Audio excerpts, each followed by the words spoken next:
جی لے لیں. جی میرے ہسبینڈ نان مسلم ہے, ان کا کلمہ ہے لا الہ الا فضلوہ. وہ پیر پرست ہیں, پیروں سے مانگتے ہیں, سجدہ بھی کرتے ہیں قبروں کو. میں بہت پریشان ہوں, آپ بتائیں میں کیا فیصلہ لوں؟ کیا میں ان سے طلاق لے لوں یا ان کے ساتھ سروائیو کروں؟ یہ معاملہ مجھے بعد میں پتا چلا ہے.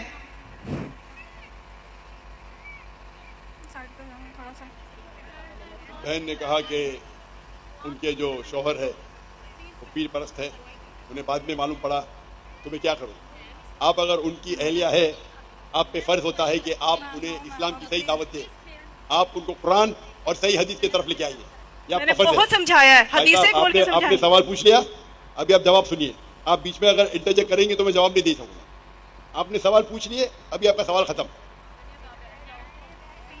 آپ کا فرض ہے کہ آپ ان کو دعوت دیں, اور دعوت دینے کے بعد اگر وہ نہیں مانے تو آپ ان کو الٹیمیٹم دے سکتے کہ آپ اگر شرک کر رہے ہیں تو شرک جو ہے, آپ نے کہا میرے شوہر شرک کرتے, اگر آپ کو یقین ہے کہ شرک کرتے تو شرک کرنا سب سے بڑا گناہ ہے, تو آپ ان کو الٹیمیٹم دے سکتے ہیں کہ دیکھو آپ اگر شرک کو نہیں چھوڑیں گے تو میں آپ سے کھلا لوں گی, یا میں جاؤں گی قاضی کے پاس اور آپ سے جو نکاح فسخ کروں گی.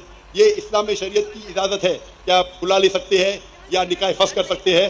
آپ ان کو سمجھائیے, مانتے تو اچھی بات ہے, لیکن اگر وہ شرک کر رہے ہیں اور آپ کو یقیناً پتہ ہے کہ شرک کر رہے تو آپ قاضی کے ساتھ جا کے نکاح فسخ کر سکتے. جی شکریہ. مائک نمبر 1 پہ اگر کوئی غیر مسلم بھائی ہیں تو وہ سوال کر سکتے ہیں, مختصر ٹو دا پوائنٹ.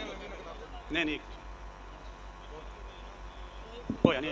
السلام علیکم ڈاکٹر صاحب, میرا آپ سے یہ سوال ہے. میرا نام شہباز مسیح ہے اور میں کرسچن مذہب سے میرا تعلق ہے, اور میں نے دوسری کی کتابیں پڑھا ہے اور یہ حدیث بھی موجود ہے. مجھے حدیث نمبر میرے پاس لکھی ہوئی ہے, یاد نہیں ہے مجھے, کہ آپ کے چاچا جان نے کلمہ نہیں پڑھا. نبی پاک صلی اللہ علیہ وسلم نے آپ کے چاچا جان سے کہا جب وہ مرنے لگے تھے کہ آپ میرے کان میں کلمہ پڑھ لیں تو آپ جنت میں جائیں گے, اگر آپ کلمہ نہیں پڑھیں گے تو آپ جہنم میں جائیں گے. میرا آپ سے یہ سوال ہے, کیا آپ کا سارا خاندان, نبی پاک کے والدین, نبی پاک جب پیدا ہونے والے تھے تو 6 ماہ پہلے آپ کے والد فوت ہو گئے تھے, اور 6 سال بعد آپ کی والدہ, 40 سال بعد آپ کو نبوت ملی ہے.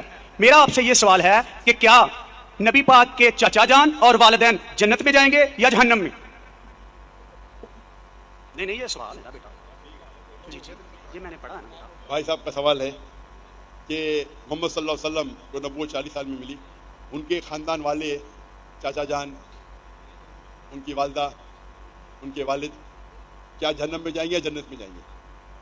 جو تحقیق کرنے کے بعد ہمیں پتہ لگتا ہے ان کے خاندان والے کوئی بھی ہو, چاہے والد ہو, والدہ ہو, چاچا ہو, چاچی ہو, بہن ہو, بھائی ہو, اگر توحید پہ ہے اور شرک نہیں کرتے تو انشاءاللہ وہ جنت میں جائیں گے.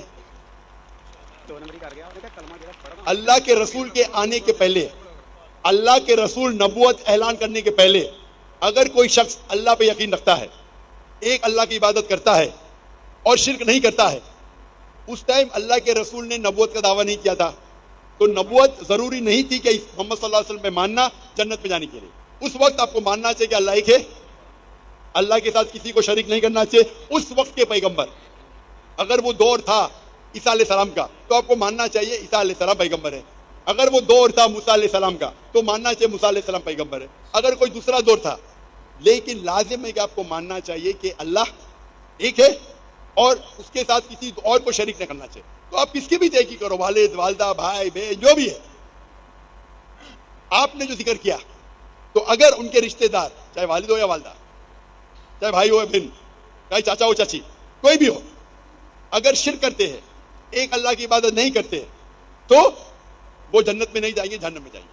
آپ نے جو کہا, ایک حدیث کا ذکر کیا, آپ کو حوالہ نہیں پتا تھا, کیا ان کے چچا, آپ صحیح فرماتے, ان کے چچا ابو طالب, انہوں نے اللہ کے رسول کو پروٹیکٹ کیا, ان کو محفوظ رکھا دشمنوں سے, کیونکہ وہ اپنے قبیلے کے تھے, لیکن وہ یہ نہیں مانتے تھے کہ اللہ ہی کے اور اللہ کے رسول محمد صلی اللہ علیہ وسلم کے پیغمبر ہیں, لیکن اپنے جان سے بڑھ کر ان کی حفاظت کی. اسی لیے اللہ کے رسول چاہتے تھے کہ ان کے چچا اسلام قبول کرے, لیکن انہوں نے قبول نہیں کیا. آپ کا کہنا ہے کیا وہ جنت میں جائیں گے؟ نہیں, کیونکہ انہوں نے اسلام نہیں قبول کیا. اللہ کے رسول نے اپنے رسالت کا اعلان کر چکے تھے, وہ ان کی حفاظت کیے, ان کی مدد کی, اپنے جان سے بڑھ کر کی, لیکن کیونکہ انہوں نے ایک اللہ اور اللہ کے رسول تو یہ نہیں مانا کہ وہ اللہ کے رسول تھے اسی لیے وہ جنت میں نہیں جائیں گے. مفسرین یہ کہتے ہیں, محدث یہ کہتے ہیں کہ ان کو سب سے کم دوزخ میں سب سے کم سزا ملے گی, یہ ان کی تشریح ہے.